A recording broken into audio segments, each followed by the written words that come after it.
షర్మిల చేపట్టిన బస్సు యాత్ర ఈ రోజు నెల్లూరు జిల్లాలోకి ప్రవేశించనుంది. దీనిపై పూర్తి వివరాలు మా కరెస్పాండెంట్ సతీష్ అడిగి తెలుస్తున్నాం. సతీష్, చెప్పండి, నెల్లూరు జిల్లాలోకి షర్మిల బస్సు యాత్ర ఎప్పుడు ప్రవేశించనుంది?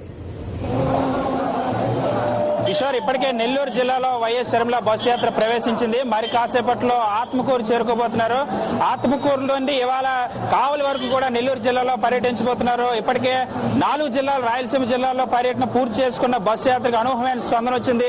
ఇప్పుడు ఆత్మకూరులో కూడా అదే స్పందన కనిపిస్తుంది. ఇప్పటికే పెద్ద ఎత్తున ఆత్మకూరుకు పెద్ద ఎత్తున కార్యకర్తలు చేరుకున్నారు. వైఎస్ షర్మిలకి ఘన స్వాగతం పలికేందుకు నెల్లూరు జిల్లాకు సంబంధించిన ఉదయగిరి ఎమ్మెల్యే మేకపాటి చంద్రశేఖర్ రెడ్డి మనతో పాటు ఉన్నారు. ఆయన తెలుసుకుందాం. సార్, చెప్పండి సార్, ఈ స్పందన ఎలా ఉంది? ఇప్పటికే 4 రాయలసీమ జిల్లాల్లో బస్సు యాత్ర స్పందన, అలాగే నెల్లూరు జిల్లా ప్రజలు ఏ విధంగా ఎదురు చూస్తున్నారు సార్?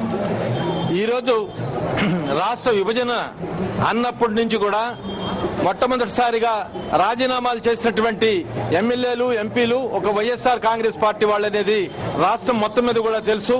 ఈరోజు రాష్ట్రాన్ని విభజించేదానికి ప్రయత్నించినటువంటి మొట్టమొదటి వాళ్ళు అటు కాంగ్రెస్, ఇటు తెలుగుదేశం కుమ్మక్కై రాష్ట్రాన్ని విభజించడం జరిగింది. ఈ విభజనకి రాష్ట్రంలో ప్రజలందరూ కూడా సమైకాంధ్ర కొరకు పట్టుబడి అందరూ ఎన్జిఓస్ గాని, మరి కర్షకులు, కార్మికులు, ఇతర రైతులతో సహా కలిసి సమైకాంధ్ర కోరుకుంటుంటే ఇద్దరు కాంగ్రెస్, తెలుగుదేశం కుమ్మక్కై ఆడుతున్నటువంటి దొంగ డ్రామాలు, నాటకాలని ప్రజలందరూ కూడా గమనించారు. అందుకనే ఈరోజు మరి షర్మిలమ్మ గారు మొదలుపెట్టినటువంటి సమైక్య శంఖారామం కొరకు మొదలుపెట్టినటువంటి ఈ యొక్క యాత్ర బ్రహ్మాండంగా తిరుపతి నుంచి మొదలు కావటం జరిగింది. ప్రతి చోట కూడా అనుకోని అటువంటి స్పందనతో ఈరోజు సమైకాంధ్ర కొరకు ప్రజలందరూ కూడా వచ్చి షర్మిలమ్మ గారు చేస్తున్నటువంటి ఈ సామూహిక శంఖారామం కొరకు ప్రజలు తండోపతండాలుగా వచ్చి ఇప్పుడు ప్రతిపక్ష పాత్రగా పోషించాల్సిన తెలుగుదేశం పార్టీ ఈ రాష్ట్ర విభజనకు సంబంధించి ఓవైపు కేంద్రం చాలా వేగంగా అడుగులేస్తుంది. వైఎస్ఆర్ కాంగ్రెస్ పార్టీ పటిష్టమైన పోరాటం చేస్తుంది. కానీ తెలుగుదేశం పార్టీ అలాంటి పోరాటం చేయకపోవడం, ప్రజలను మభ్యపెట్టే ప్రయత్నం చేస్తుండడాన్ని ఏ విధంగా చూస్తున్నారు జనం?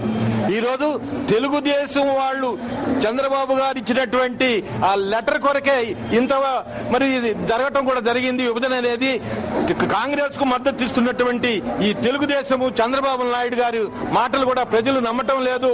అందుకనే ఈరోజు ఈయన ఆత్మగౌరవాన్ని పెట్టినటువంటి ఈ ఆత్మగౌరవ యాత్రలో కూడా ప్రజలందరూ నవ్వుకుంటున్నారు. చంద్రబాబు నాయుడిని నమ్మే పరిస్థితుల్లో లేరు. ఏది చెప్పినా గానీ అబద్దాలు చెప్తున్నాడు. 9 సంవత్సరాల పరిపాలనలో కూడా ఏది కూడా ప్రజలతో మరి మన్నలు పొందినటువంటి వ్యక్తి కాదు ఇతను మళ్లీ రాష్ట్రాన్ని పరిపాలించేదానికి అనర్హుడు, ఇతన్ని రాష్ట్రంలోనే ఉంచకూడదు అనే పద్ధతిలో మరి ప్రజలందరూ కూడా అనుకుంటున్నటువంటి నమ్మకూడనటువంటి వ్యక్తి చంద్రబాబు అనేది ప్రజల్లో గాఢంగా నిలిచిపోయింది. ఈ రోజు ప్రజల యొక్క నమ్మకాన్ని పోగొట్టుకొని 9 ఏళ్ల పరిపాలనలో ఆయన ప్రజల పరపతి పోగొట్టుకున్నటువంటి ముఖ్యమంత్రి ఎవరన్నా ఉన్నారంటే అది ఒక చంద్రబాబు నాయుడు అనేది కూడా తెలిసిపోయింది.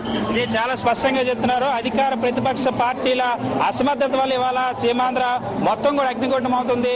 ఇలాంటి సమయంలో వైఎస్ షర్మిల చేపట్టిన బస్సు యాత్ర పెద్ద భరోసాగా నిలుస్తుంది. సమైక్యాంధ్ర ఉద్యమానికి కొత్త ఊపునిస్తుందని ఎమ్మెల్యే చెప్తున్నారు.